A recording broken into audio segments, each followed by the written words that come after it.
Assalamualaikum warahmatullahi wabarakatuh. Menurut kalian, tayangan seperti tadi itu disebut sebagai apa? Karena ada orang yang menganggap bahwa itu adalah ilmu laduni, ada juga yang menganggap bahwa itu adalah karomah ataupun hidayah, ada juga orang yang menganggap bahwa itu ilmu sakti.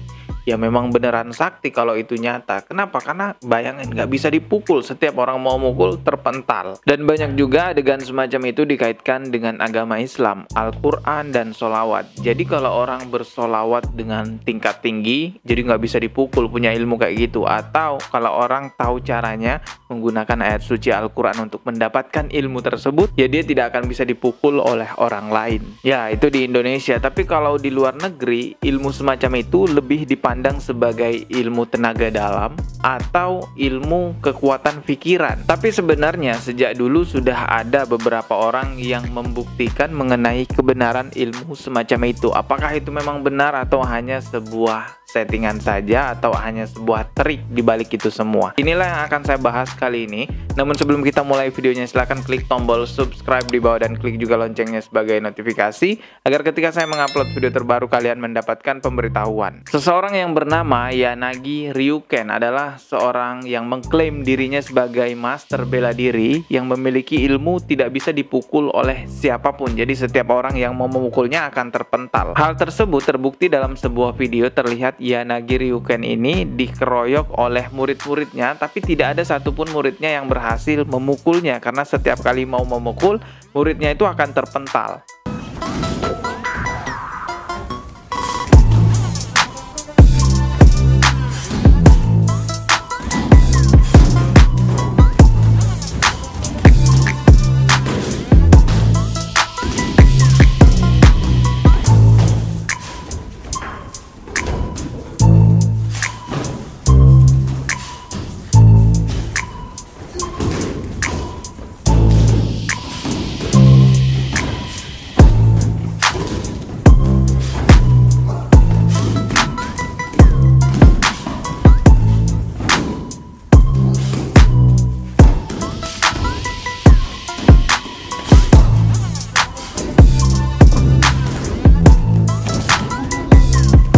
Wow, hebat ya, dikeroyok tapi nggak bisa. Kalau di Indonesia tayangan seperti itu kita bisa temukan di konten-konten YouTube Gerebek Dukun Santet ataupun Ustadz melawan begal ya, Ustadz Sakti dalam hal ini saya maksud. Dan banyak terbukti bahwa itu hanya settingan saja. Oke, kita lanjut pembahasan ke master silat ini guys, yang bernama Ryagi. Siapa tadi namanya, lupa. Yanagi Ryuken. Karena merasa pede dengan ilmu yang dia miliki, merasa sakti dengan ilmu yang dia miliki, akhirnya dia membuka sayembara. Siapapun yang bisa memukulnya akan diberikan uang yang cukup fantastis jumlahnya. Akhirnya tantangan tersebut diterima oleh salah seorang yang bernama Iwakurago, merupakan orang pesilat biasa, bukan seorang master. Iwakurago mengalahkan Master Ryuken, dan anehnya jurus dari seorang master tersebut yang tidak bisa dipukul ataupun setiap orang memukul akan terpental tidak berfungsi kepada Iwakurago.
Setelah kejadian itu, akhirnya Master Yanagi Ryuken ini mengundurkan diri sebagai master pesilat dan juga mengundurkan diri dari perguruan silatnya. Dan dari kejadian itu dia percaya bahwa ilmu tersebut hanya berfungsi kepada murid-muridnya saja lah. Terus gimana mau bela diri kalau cuman berfungsi kepada muridnya? Nanti kalau ketemu maling di jalan atau begal di jalan kan wah parah itu. Tapi cukup gentle juga ya, lumayan lah ya, langsung mengakui kalah dan mengeluarkan diri. Daripada banyak alasan bilang wah itu musuhnya kurang emosi, wah ini begini begitu, waduh banyak alasan. Biar nggak banyak alasan, saya kasih info berikutnya. Tapi coba dulu tonton video berikut ini.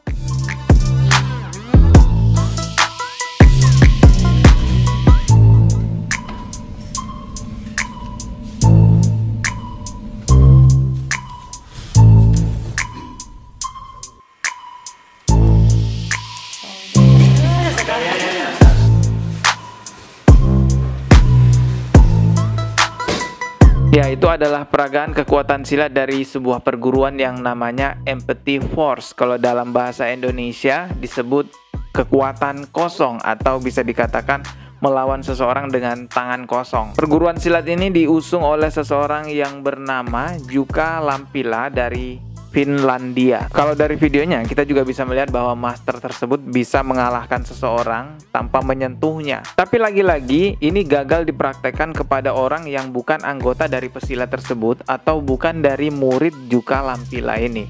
Coba kalian simak video berikut ini. I mean, EFO would be a self-defense method. Would it work as a self-defense method?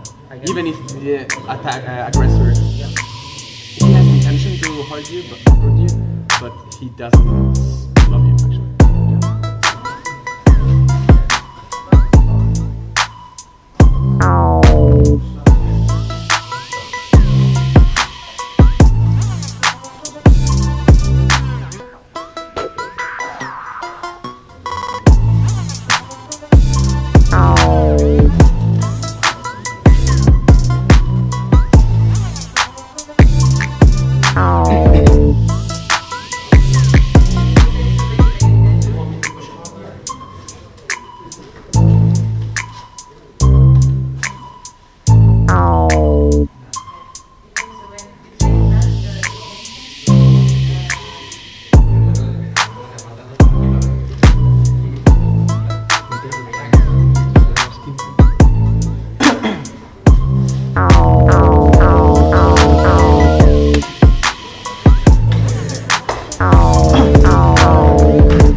Video itu terlihat 10 kali gagal pada dua orang yang berbeda. Ini sangat berbahaya sekali ketika seseorang sudah merasa yakin memiliki ilmu bisa melumpuhkan orang lain tanpa menyentuh, dan ketika di dalam dunia nyata dia ketemu maling ataupun begal dipraktekkan lalu tidak berfungsi.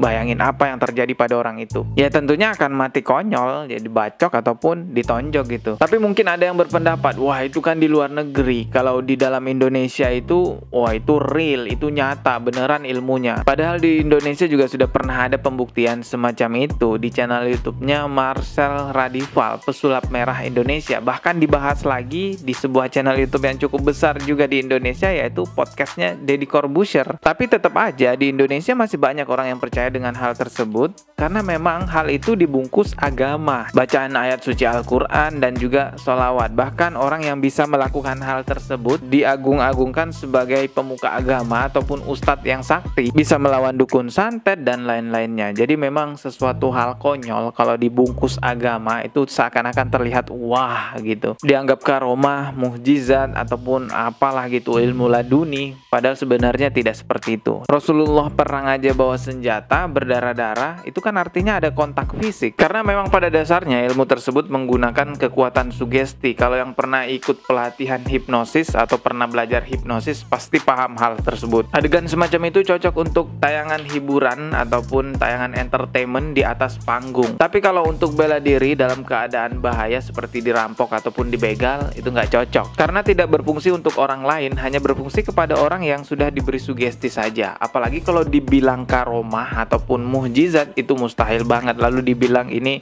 bisa melawan dukun santet. Wah. Oke, saya rasa cukup video kali ini, semoga bermanfaat. Masih akan ada lagi video lainnya yang akan saya bahas di channel ini. Klik tombol subscribe di bawah dan klik juga loncengnya sebagai notifikasi agar ketika saya mengupload video terbaru kalian mendapatkan pemberitahuan. Jika kalian sudah klik tombol subscribe-nya, kita akan bertemu lagi tetap di channel Dodi Sefriadi. Sekian dari saya, wassalamualaikum warahmatullahi wabarakatuh.